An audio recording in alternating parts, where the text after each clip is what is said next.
खरं तर म्हणजे भारतीय जनता पार्टीचं हिंदुत्व कोणतं आहे हेच आम्हाला समजलंच नाही. विधानसभेला मी उभो होतो, साजिदभाई उभे होते. विधानसभेला कटेंगे तो बटेंगेचा नारा होता. कटेंगे बटेंगे म्हणून यांनी प्रत्येक शहरामध्ये या महाराष्ट्रात मतदान घेतलं. अनेक हिंदू त्या कटेंगेच्या बटेंगेच्या याच्यात हिंदू कचरे में अनेक लोकांनी हिंदू लोकांनी यांना त्यावेळेस मतदान केलं.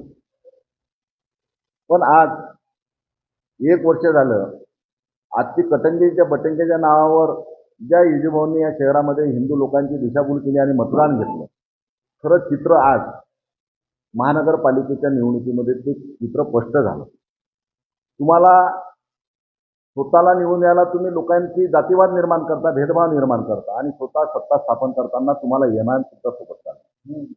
आज या महानगरपालिकेमध्ये एमआयएमचे जे तटस्थ उमेदवार होते त्यांची तटस्थची भूमिका नव्हती. ते भारतीय जनता पार्टी सगळं मॅनेज करून की तुम्ही बा, कारण की अकोटमध्ये त्यांनी आघाडी तयार केली एमआयएम सोबत, अचलपूरला एमआयएम सोबत भारतीय जनता पार्टीनं आघाडी तयार केली. मग आता इथं जर मतदान केलं तर पुन्हा आम्ही बदलावू म्हणून भारतीय जनता पार्टीनं दुसरी चाल खेळली. पहिला फंडा तो तिथं आघाडीत एमआयएमला आघाडीत घ्यायचा पहिला फंडा, तो फंडा महाराष्ट्रासमोर पुढे आला म्हणून भारतीय जनता पार्टीनं अक्कल लोळली आणि दुसरा फंडा या ठिकाणी आणला की तटस्थ राहण्याची भूमिका, तुम्ही तटस्थ राहा म्हणजे आम्हाला मतदान केल्यासारखं होईल अशी भूमिका त्या ठिकाणी भारतीय जनता पार्टीची आणि एमआयएमची संयुक्त बैठकीतून असा करार त्यामध्ये ठरला.